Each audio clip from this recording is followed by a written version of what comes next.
The following program is rated GE. It is suitable for general family viewing.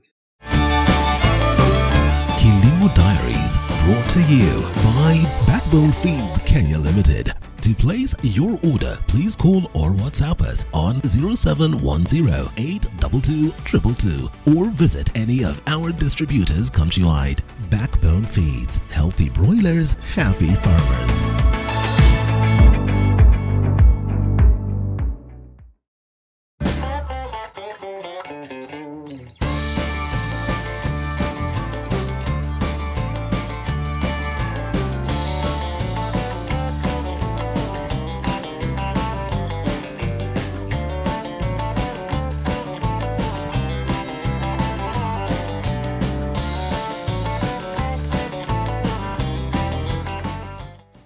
Kataweza. Nakahema, by the way. So, welcome to the first episode of Kilimo Diaries here on TV47. My name is Sheila Chelagat. Of course, I'm MC Joffe. And of course, today we are at the heart of Kiambu County. Yani, of course, tuko moyoni mwa Kiambu County. Moyoni ni wapi? Hapa ni Wangige. All right, and we are meeting our model farmer who has 17,000 birds. 17,000 what? Birds. Birds, chicken we mean. Chicken. And so she is going to take us through poultry nutrition. What can you back at home learn about poultry nutrition and what is she doing right? I'm eager to learn. Let's do this. Let's do this. Twende. Mama, ako kweli? There's no. Kwanza, nataka mayai boilo ama drumsticks. Hi, ma. Hi, how are you? Tumefika. Karibuni. Asante. Karibuni sana, you disinfect your feet. Karibuni. Oh, I do need this. Yes. Okay. Do you think I need one? Yeah, here we are all about safety for the chicken. Okay. So that is just one of the other measures that you take for precautions so you can leave any contaminants out there. Yo, Sheila, nimekaribishwa niko nyumbani tayari. Let me find out kama kuna drumsticks. You know, ama mayai boilo. Wait, see you. See you then. Let me catch up with Ima. Ima, hi. So, first tell us, tuko kwa farm gani hii na ilianzishwa lini? This is a Kabi Concepts Farm. We are Rura Kanyungo. Ilianziwa 7 years back. Yeah. Okay. And najua ni maneno na kuku. But why kuku, not any other animal? First, we can say it's passion. I've grown up with these birds briefly, but I think I was born farmer. You're born a farmer. I'm born a farmer, yes. All right, so we'll catch up with you in a few, but first, we had promised you there would be aspiring farmers. Jaffe? Yo, of course, niko na aspiring poultry farmers. Wanatoka hapa within the vicinity ya Wangige. And of course, they are ready to unlearn the traditional ways of kulea kuku, learn the new ways, and of course, inspiring stories kutoka hapa hii farm ya Ima. Wacha tuwajue, by the way. Unaitwa nani, bro? Mimi naitwa George Wainaina. George Wainaina. Uko tayari kujifunza? Niko tayari kabisa. Sasa unaitwa nani, bro? Kuria Kamau. Kamau Kuria. Kamau Kuria. Wewe kwani unatoka the famous Kamau Kuria ama una? Uko Wangige. Uko tu Wangige. Uko tayari kujifunza, bro? Niko tayari. Napenda uko na Backbone Feeds Company. Napenda. Unaitwa nani, bro? Chika tu. Evans Joe. Niko tayari kusoma. Uko tayari kusoma? Kabisa. Kabisa. Napenda. How you, mama? I'm very fine. Unaitwa nani? Serangoge. Niko tayari kusoma. Uko tayari kusoma? Kabisa. Napenda. How are you, mama? I'm fine. Unaitwa nani? Naitwa Rose Nyambura. Niko tayari kusoma. Uko tayari kusoma? Napenda. Kila mtu tuko tayari sisi wote. Unaitwa nani, bro? Naitwa Adas. Uko tayari kujifunza, bro? Umejipanga? Uko na kalamu, karatasi naona kwa mfuko. Ama wewe ni mtu wa iPad? Napenda sana. Ladies and gentlemen, tuko tayari, lakini kabla tuingie tukutane na Ima and of course Sheila, tuweze tukasome. Wacha tuzingatie. Si tulisema hivyo? Tuzingatie sisi wote, tuweze kuzingatia, alafu tuweze kuingia kule ndani ndo tuweze kujifunza. Napenda kuku. Muko tayari? Muko ready? Hata mimi niko tayari. Twende tujifunze. Twende tusome. Karibuni. Yo, Sheila na Ima tumeshaingia sasa. Of course, niko na timu kubwa sana ya aspiring poultry farmers. Na tumeona kuku. Yes, Jaffe, mimi niko hapa kwa brooder. This is where the journey begins to 17,000 for Ima, ndio? Yes. So, I am in a sea of young chicks for the first time, and I fear chicks, by the way. Naogopa kuku. That was me. That was you. Yeah, it takes some getting used. Okay, so Yeah. get you to tell me, what is the process like from here until now they grow? Take me through the process of, rearing them now from this young age. Here we kick off the chicks from day old. So we prepare the brooder for them, as you can see here. It's normally enclosed, more than what you can see now.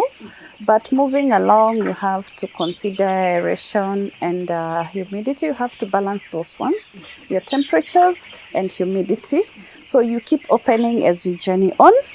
Currently, the birds you're seeing here are at 14 days. 14 days. Yes, and they're broilers. And we bring them at a day old from Uganda. These are 14 days old. Take me through the feeding, because nimeona some are feeding. What is the feeding like schedule for these young ones? They have feed in their troughs through and through, but we give them dark hours in the night starting from about day 4. It's when we start 1 hour. By the time we are done with the dark hours, that is towards slaughter time, we have gone up to 8 hours. So that is their rest time for conversion, for digestion, and just to rest. But the rest of the time, they have feeds, but water is most critical. You must have water through and through. Yes. What are the type of feeds? We are on backbone feeds, and it is in 3 phases. So we have 510, which is phase 1, 511, phase 2, and 513, which is their finisher pellets. Yeah, that's why I'm naming them. As a starter crumbs is 510, then 511 is the grower, and now 513 it is the finisher pellets. Yes. There is also another formula that is 2 phase, but as we choose to do the 3. Why so? I find that it gives us better results, and we are ready to hit the market in good time, because our main focus on the market is big chicken for deboning. Okay. Yes. Now, how many times in a day do they feed? They are on feeds through and through. Through and through. Yes. Different weather dictates. Like when it is too hot, we kind of withdraw the feeds from early afternoon, about 12, to about early evening. Then we are able to put the feed back. But otherwise, when it is too hot, you have to understand the bird. You have a relationship with it, so you can tell the behavior, how they react with different weather. Like now it has been cold, so they are on feed through and through to help them preserve and keep the wounds, and also be able to grow at the same time. So they use their energy in the right way. So the bird will just know, I am full, and it will stop feeding. Yeah. All time is eating time. For them. For them. Only time is eating time, yes. Yeah, because again, we hold them for such a short time. Now let's talk about the water. I'm looking at the troughs here. They're sort of raised to a certain length. Why is that? And also, do you pima the intake yao ya maji? For beginners, you will find we have we have some small drinkers. They are chick drinkers, or about 3.5 liters. So when we are doing the introduction on day 1, those are the ones we place in the brooder. As the bird grows from day 9, then we bring down these ones. They are called bell drinkers, the red ones you're seeing here. From day 9, the bird is able to consume from here, and we don't measure the water for them. They take as much as they can, because the water is also there through and through, and it is automated. Okay, and I'm looking at the water troughs zimekuwa set in a type of way. Is it the standard for the young chicks, ama what is it all about? Alafu, also the water intake, how important is it in terms of nutrition ya hawa chicks? It's a very important factor when you're layering. The intake we do not control for them. They take as much as they may. The height of the drinkers is adjusted according to the height of the bird. So as they grow older, it will go rising with their heights. Yeah, it's important to avoid also spillage. Yeah. And are there supplements or like vitamins that you add for them in their feeds? Them they just use the normal schedule that you mentioned? No, the feed comes as a complete meal. The only vitamin that we put is in the water, which is not every day, at different stages of the bird. Yeah. Now, this is 7 years of you doing this over and over. And I'm wondering perhaps what challenges did you perhaps go through when you were starting out until now? It is a journey, like in any other business. I remember my first crop was 700, then we moved to 1500. But I have a dream to grow big. I still have. So we are still on the journey. It's been 7 years long, and now this far. Okay. Are there lessons that you've picked up along the way? You know, we have aspiring farmers who are listening to you. Perhaps they're wondering, how do I move? You see, the way you started from 700, now we are at at 17,000. Are there lessons you've picked up, in terms of like rearing this chicken, in terms of nutrition that you could give them? I can say hygiene is very important. You have to be very cautious. When you're handling the birds, your hands have to be clean. When you enter the chicken coop, you have to give them clean shavings. You have to give them the right height of the shavings from the ground, recommended 3 to 4 inches. Then you have to keep turning to keep it dry, and give it the right nutrition. Yeah, don't compromise on the price, because at the end of the day you'll be able to get your returns. Yeah, it takes time, but you will get the returns. You will get the return. You spend a little more, and you get the right chick and the right feed. You have your money back. Yeah, and it's actually very warm inside here, and I guess that is for them to grow up. So what is the recommended, warmth that should be in the brooder? On introduction, you're recommended to have 32 to 35 degrees. So that's why you find we have curtains, we have the gas heaters. When it is too cold, we supplement that with the G-cores, like the way it has been.